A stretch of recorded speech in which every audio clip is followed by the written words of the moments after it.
family. What do I do? I'm in incident response. I've been in investigations. I got a PI license on the side. So what I've done basically does incident response. I'm not as forensic-y as true forensic investigators. I blend that. It's called BRI now. It's business risk intelligence. So it incorporates what goes on the deep dark web, DDW, fraud, insider threat, money laundering, all aspects of fraud that would still affect the business adversely should something happen. So we're not strictly focused on CTI, cyber threat intel. We envelop that. So that's who I am. As far as today, raise your hands who's going to be going on the pub crawl, or who is on. I'm already on one. All right. So I break things down for my kids. In the photo you see I got a 12 and a 15-year-old. And then the 15-year-old just got his license, so that makes me feel that much older.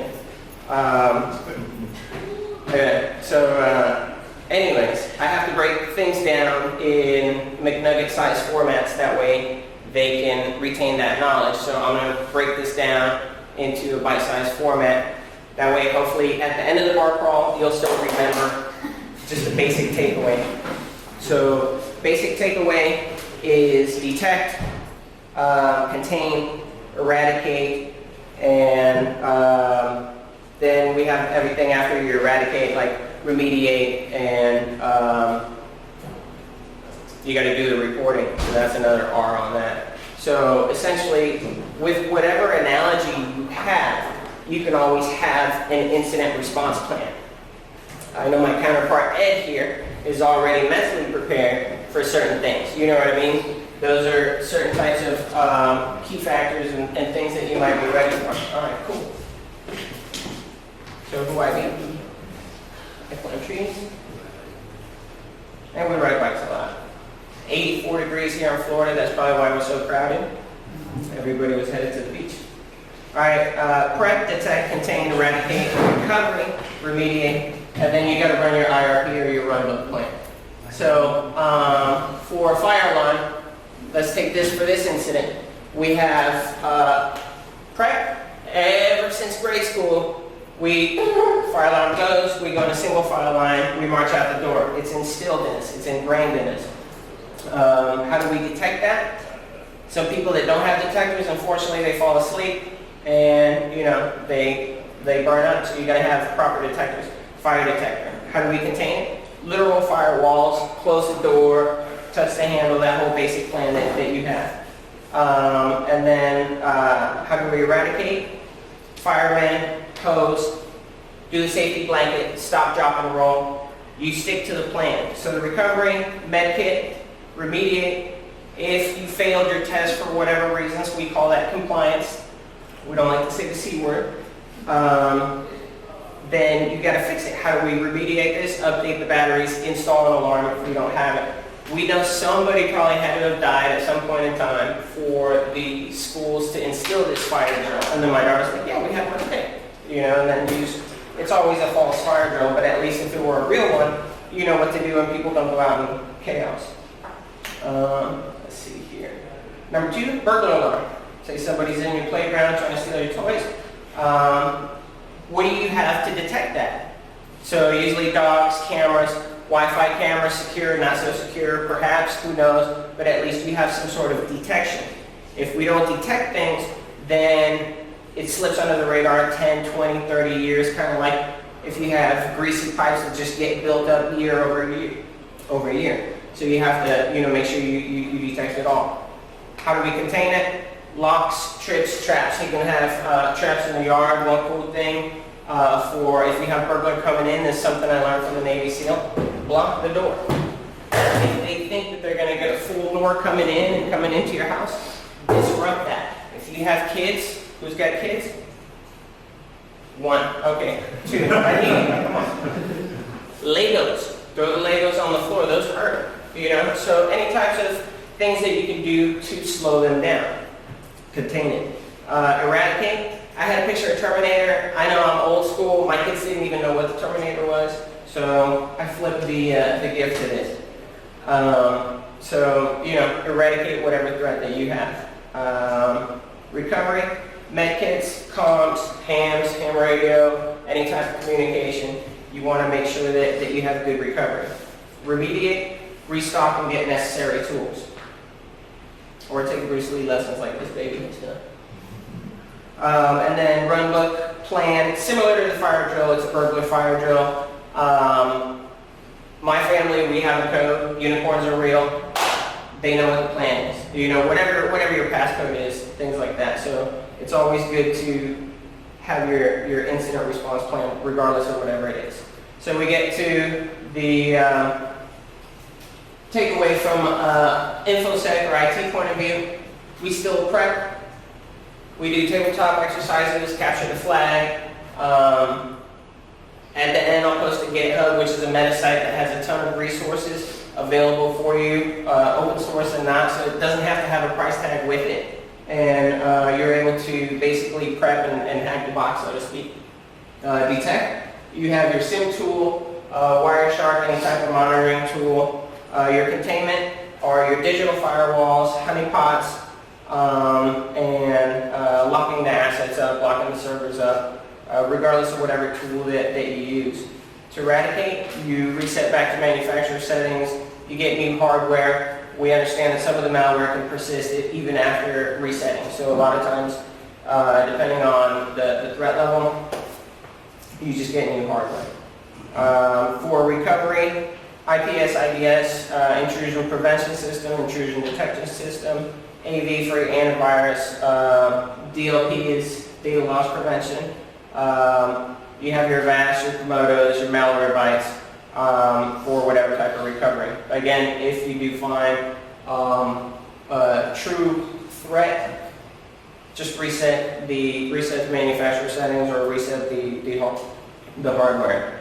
And then remediate, should you find a host or a server or whatnot that has vulnerabilities, you can be patched up and know within 24 hours or within a week, you're going to have your systems and your hosts be vulnerable again.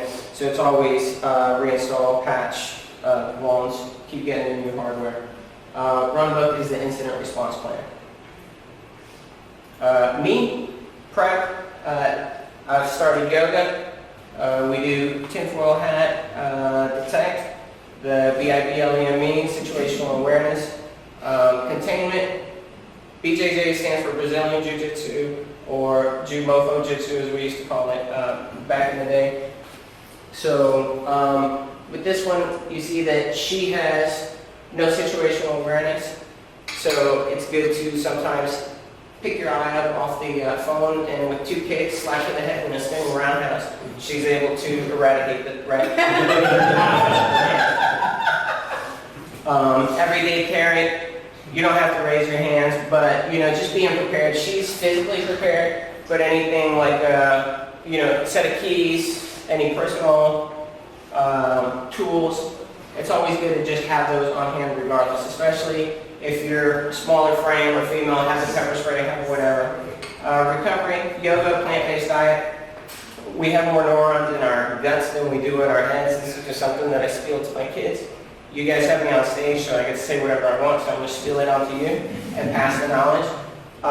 More neurons in the gut than we do in our head, but we're too busy processing foods all the time. So break those down, have those foods that can be easily going through you, and that helps in your recovery.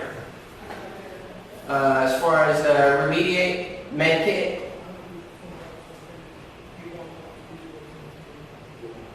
there's a million things I could say on it, but as far as, let's say, for someone who supports the values of this country and trying to defend it and whatnot, you're more likely to use a med kit, and I've used one, especially having kids, a million times over before you're going to use anything else.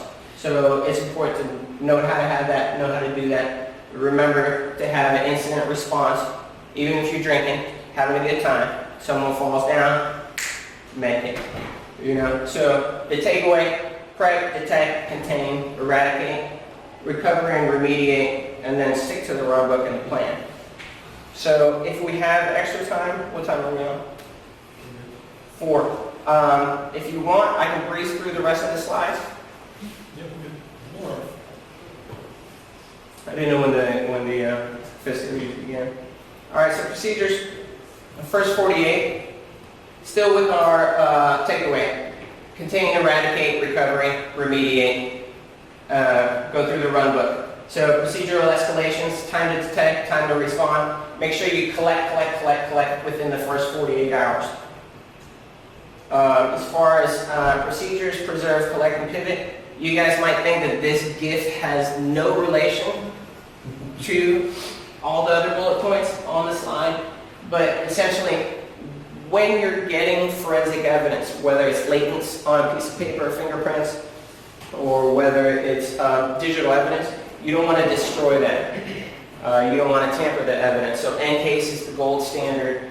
They have a right blocking tool. On the GitHub post that I'll post, they have free open source ones that should have right blocking on it. I don't know. There's a ton of resources. Again, follow your passions and see what's out there.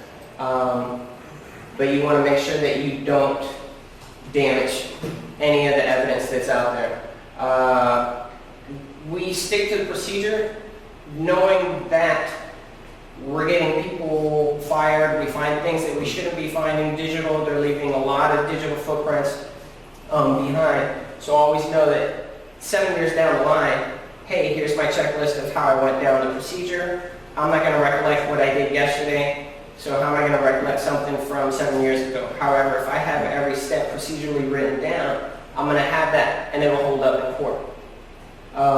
Chain of custody forms basically just mean if I transferred this laptop to Crass over here, then Crass would write it down and say, hey, how many hands touch the device to potentially contaminate it. That's going to be something the defense argues about. And then going into forensic evidence, lower partitions, FAT, NTFS. From a red team perspective, let me go back one slide here. From a red team perspective, even our pen teams and mobile pen teams, they always leave artifacts behind. So we're able to see and verify, hey, this and this occurred from a digital footprint point of view. So one thing that you want to make sure that if you are on the red team, learn to pivot, because you're going to leave artifacts behind just brute forcing in all the time. So sometimes you want to come in under a quieter footstep. So a lot of times, know that, think about it from the blue team perspective, and remember to pivot and, for lack of a better term, move horizontally when you can. As far as procedures, digital evidence, this would be further explained in a 102, or from digital forensics. This was more of an incident handling, gather the evidence, preserve the evidence, keep your run log, contain and kill whatever threat might be there. But as far as digital evidence, anything that's left behind, most of you guys know, but if I'm breaking it down for my kids, cookies, print files, temp files that are added. It's always good to get a run log and any other quote-unquote deleted files. As far as forensics, one other thing that I want to say. Exactly. Haste makes waste. When you're actually crunching through the data, the first 48 is gathering the data, then the rest is just analyzing it. Take your time. Take your time, take your time, take your time, take your time. You're going to be called upon it in court later. Eat a dizzle, take your time. It takes time to actually process some stuff. And then put it in a bite-sized format that a court would understand. Digital forensic tools, again, there's added reference on the interwebs and the GitHub site. Scientific methods. Exculpatory and inculpatory are the two types of evidence that you'll find. You'll form a thesis based off the initial evidence. You define your scope. And then the evidence you find either supports that theory or does not support that theory. And through the additional evidence you have, you then continue to support or deny the theory, or find out that they're tampering with evidence. One of the slickest forensic things that one of our people have witnessed is they had a partitioned hard drive. So whoever the threat actor was, he partitioned the hard drive, hiding the partition, and then hiding the egress information in the partition. And normally people don't look for a hidden partition. They're like, oh, hey, let me scan the whole system, not knowing that there's a hidden system.